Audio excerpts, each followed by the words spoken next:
Todd Blanche, the newly confirmed Attorney General, has a tell.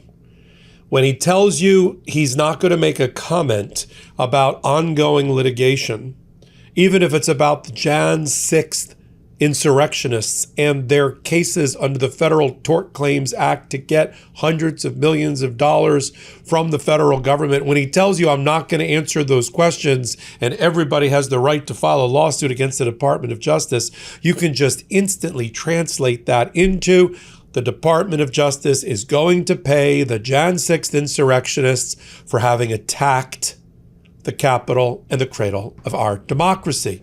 I'm Michael Popok. You're on the MeidasTouch Network and on Legal AF. That's what I caught when I watched Todd Blanche being grilled, being cross-examined to within an inch of his life by Kristen Welker on the Sunday morning talk shows. When she turned to him and said, will you make a commitment to the American people that even if there's no Jan 6th Anti-Weaponization Fund, you say it's dead and you say it's buried, will you guarantee to the American people that you won't, out of the Department of Justice's other funds, pay them for having attacked law enforcement and our Capitol? Watch what he has to say here, and then I'll translate it for you. Play the clip. If the president asks you to revive the fund, will you tell him no? Well, the president has said it's dead as well. So you can, and as the president has said that he very strongly believes that those that had this Department of Justice weaponized against them should be compensated, that he's going to continue to say that. He said it's up to you. He was just asked about it. He said effectively it's up to you what to do about this. So, and I've said repeatedly it's dead. And he has also said it's dead. He said it in a cabinet meeting with the press there. And so I think there's this, it might be enjoyable for the media to continually ask me about whether the fund is really dead. And there is no fund. No money went from the Treasury to any account. There were no commissioners established. And so there is no fund. There will be no fund. I've said it repeatedly. And the different angles coming, almost every time I speak with the media, someone says, well, wait, is it really dead? And I say, yes, it is. And then the next interview I give, somebody will say to me, is it really dead? And I promise you I will say, yes, it is dead. So you're saying you rule out ever reviving it, but just to be very clear, can you guarantee that under your Department of Justice, anyone who attacked the Capitol on January 6th will not receive one dime of taxpayer money if they file a claim against the federal government?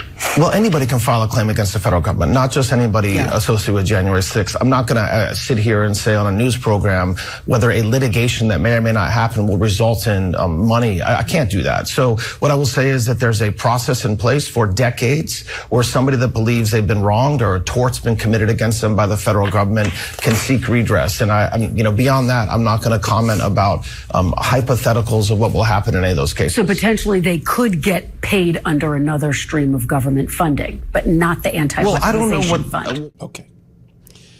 Let's do a quick tutorial, shall we, on the Federal Tort Claims Act. It is true that if you believe you've been aggrieved by the federal government, your rights have been violated, constitutional, common law, or statutory, you can try to sue the federal government, but you can't do it without their initial permission. You have to go through a process. It's called the Federal Tort Claims Act. I'm currently representing MeidasTouch and Legal AF community members in unrelated Federal Tort Claims Act cases. As people know, I represent, through the Popok firm, the family of a flight attendant who died on the American Airlines Black Hawk helicopter tragedy that happened within days of Donald Trump returning to power.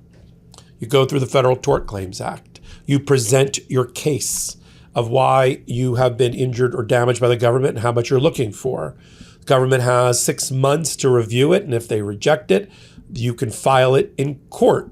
And then you expect the government to defend itself, ultimately, and maybe enter into settlement discussions. That's how it normally works. But when you're talking about the Jan 6ers, nothing is normal, nothing is regular, nothing can be presumed to be regular. Instead, what we're watching is an elaborate choreography where the Department of Justice is likely to bend over and fold, so there's no real adversarial party here, when the Jan 6ers file their lawsuits, which they are doing now, to get hundreds of millions of dollars of our taxpayer dollars to pay them for having run rampant and wild like a pack of animals and try to burn down our Capitol and assassinate elected officials.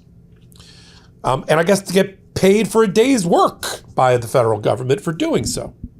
Now, when you watch Todd Blanche and he says out loud, well, I'm not going to comment, anybody can sue the government, forget all of that. Just think of exactly what Todd Blanche did, we'll use it as a blueprint, in the Miami case of Trump versus the Internal Revenue Service, because that's exactly what a version of what's going on here. In Trump versus the IRS, Judge Williams concluded that Trump effectively controlled all the pieces on the chessboard. All the pieces on the chessboard. So there was no adversarial process, which is the foundation of our jurisprudence, of our system of justice. In other countries, in Europe, for instance, in South America, Central America, the judges play a more prosecutorial role of doing inquiry and fact development. We don't do that here. We have two parties at each other's throats, they should be, adversaries in a case. And through the adversarial process, we believe justice will be done, facts will be developed, and the trier of fact, which is either a judge or a jury, depending upon the nature of the case or the type of contract that's involved or the matter, will make the ultimate conclusions of who's telling the truth and sort through the different factual submissions we call evidence. That's in the normal case, when you have adversaries. But we don't have adversaries here because the other side, the Jan 6ers, the Department of Justice willingly wants to settle with them. Just like we saw in the Ashley Babbitt case. Remember Ashley Babbitt tried to run down the Speaker's hallway to get to elected officials who had not yet been cleared from that chamber on Jan 6th. She had a backpack in her front. She's a former military person. She had other people behind her. And if she'd gotten into down the Speaker's Bureau hallway into the chamber, bad things would have happened. We'd be reporting Jan 6th insurrection differently with dead elected officials and staff. A security officer stopped her with a bullet. He was cleared because he did the right thing, the courageous thing he's supposed to do to protect the human beings inside. And what did the Department of Justice do under Pam Bondi? They settled with Ashley Babbitt's family after Ashley Babbitt's family had filed a lawsuit and paid them $5 million. Similarly, Trump versus IRS in front of Judge Williams, Blanche authorizes it to be brought. The IRS folds, right? It's like a boxing match. They hit the canvas. They decide that they're not going to fight. They tank the case. And therefore, there's no adversarial process. And then they went into phony settlement discussions because you got to have adversaries to do a settlement. It was just, otherwise you're on the same side of the V. You're just a collusive conspiracy. And now we've got these cases. Who's bringing these cases, first of all? We've got about 700 of the Jan 6ers being represented by Mark McCluskey. Who's Mark McCluskey? Right. He was the guy, along with his wife, who held an AR-15 out. He was a bar member in St. Louis during Black Lives Matter in a menacing fashion, ended up losing his weapons, getting disbarred, eventually got reinstated.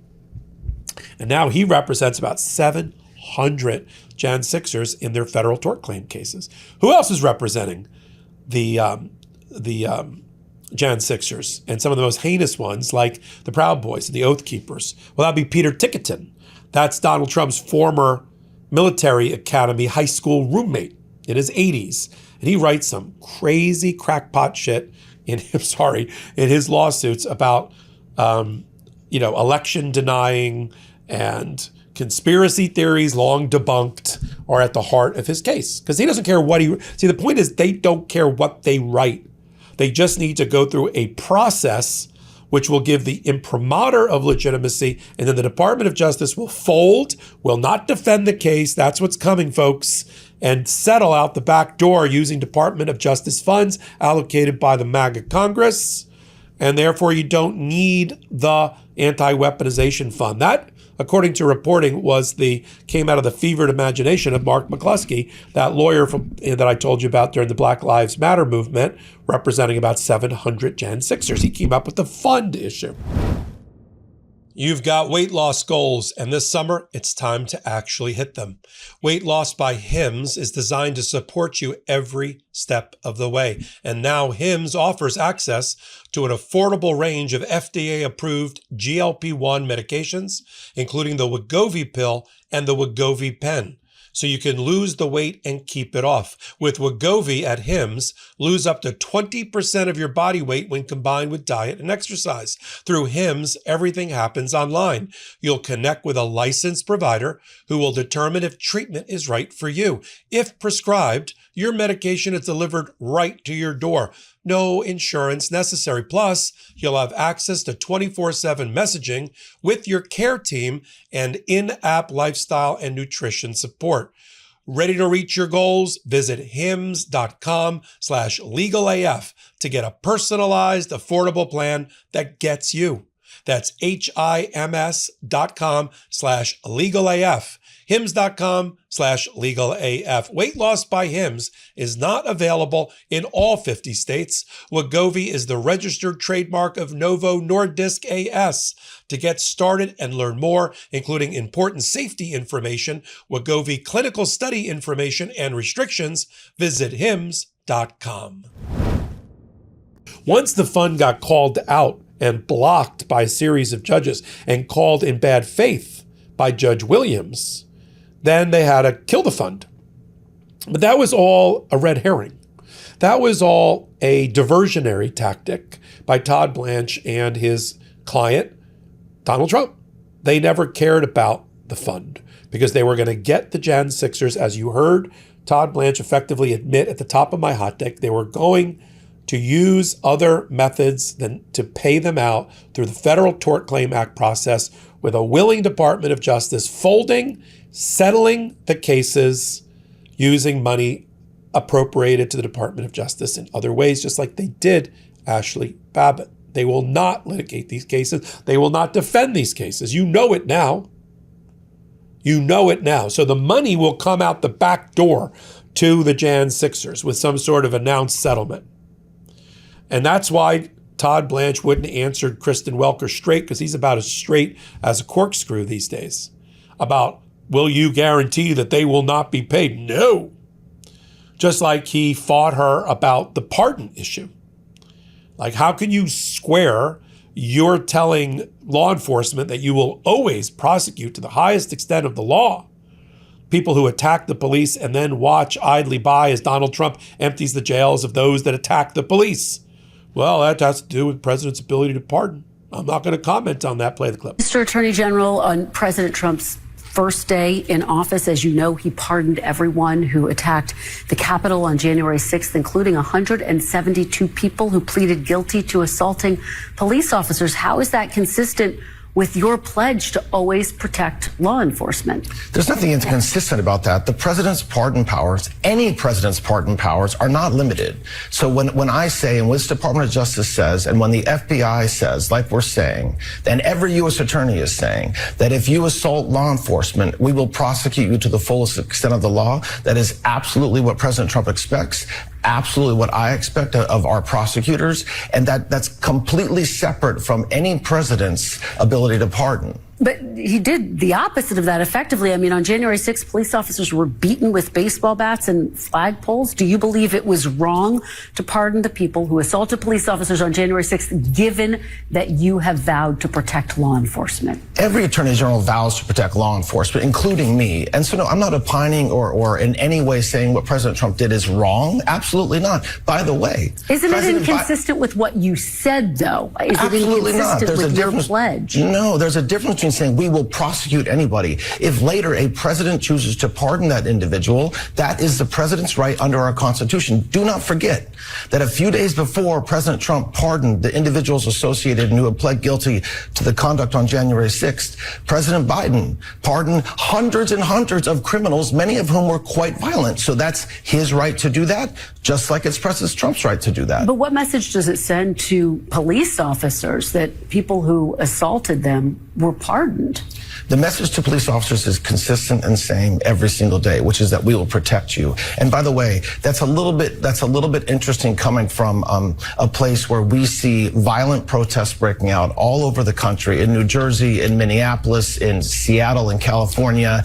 And instead of there being a full-throated defense by leadership on the Democrat side, on the Republican side, what you have is, it's as if we're doing something wrong by saying we will protect law enforcement and we will prosecute those who assault law enforcement. We're not. But I wanted to focus your attention because this is sort of like a magic trick, right? You know the magic trick where, they do close handwork, or they do some sort of diversion over here so that you momentarily look over here while they do the trick over here and they saw the lady in half, or they make the telephone end up inside of the bottle or whatever it is. And I wanted you to know what this trick is.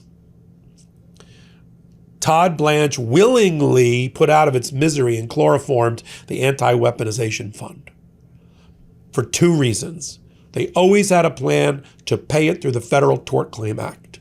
One, by taking a powder and not defending the cases. And two, what they only cared about was the immunity next day creation of an immunity deal by Todd Blanche with a one-paragraph release granted to Donald Trump, his family of companies, to basically let them get away with tax evasion, hundreds of millions of dollars worth for the last decade, all wrapped into one paragraph as an order of the Department of Justice, which is resting on a foundation of lies and illegitimacy and bad faith, and is now in the courtroom. That particular issue is in the courtroom of Judge Brinkema about whether that is going to survive or not. In fact, I interviewed Skye Perryman about that very case, and here's what she had to say about that case. Goes to our brave clients that have been, in this case from the beginning, the Floyd case. We have amended the complaint, and we've continued to add allegations about the slush fund, because as we know, every time Donald Trump opens his mouth, he talks more about how the slush fund needs to exist. And so we are still challenging the slush fund. But we also added new brave plaintiffs, the National Employees Treasury Union, or the National Treasury Employees Union, NTEU, which has employees as members who work at the IRS. And those employees are essentially alleging that what this agreement that Blanche and Trump and the Trump organization are engaged in to provide Donald Trump and his associates, his family, his organization, IRS immunity, conscripts them into the violation of law and is unlawful and is an unconstitutional emolument. It's giving the president a gift that that it's an unconstitutional emolument. So those are the claims with respect to the IRS immunity provision. That the amended complaint, if you I know your listeners always go to our actual court documents. You guys love to feature the actual court documents. There is tremendous great history in there about why there are provisions of our tax code that prevent exactly what this agreement did, including, by the way, in a circumstance where in the Watergate era, in the Nixon era, he was seeking to weaponize the IRS against people and to use also the IRS to favor his friends. And Congress took action there to add additional protections, which is one of the many legal bases for our. So that whole issue of whether the fund is legitimate or not, before Judge Williams, before Judge Brinkema. The issue of whether the immunity deal that Todd Blanche unilaterally granted Donald Trump in order to get the nomination for Attorney General, just hours separating them, right? That issue is in front of Judge Brinkema. And the issue of whether Jan 6ers are going to get paid through another process known as the Federal Tort Claims Act with a willing conspiratorial Department of Justice on the other side. That's going to be handled case by case by the federal judges. But frankly, they're going to try to do the same thing to those federal judges that they did to Judge Williams, which is to not let the federal judge have any supervisory oversight power whatsoever.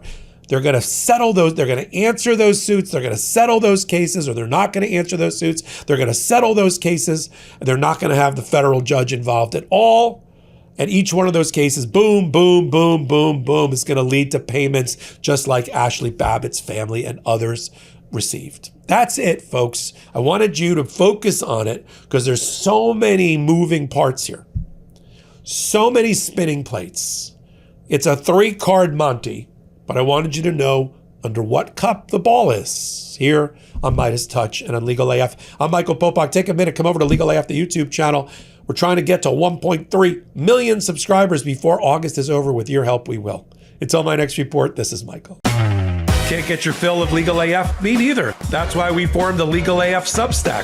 Every time we mention something in a hot take, whether it's a court filing or a oral argument, come over to the Substack. You'll find the court filing and the oral argument there, including a daily roundup that I do called, wait for it, Morning AF. What else? All the other contributors from Legal AF are there as well. We got some new reporting. We got interviews. We got ad-free versions of the podcast and hot takes. Where? Legal AF on Substack. Come over now to free subscribe.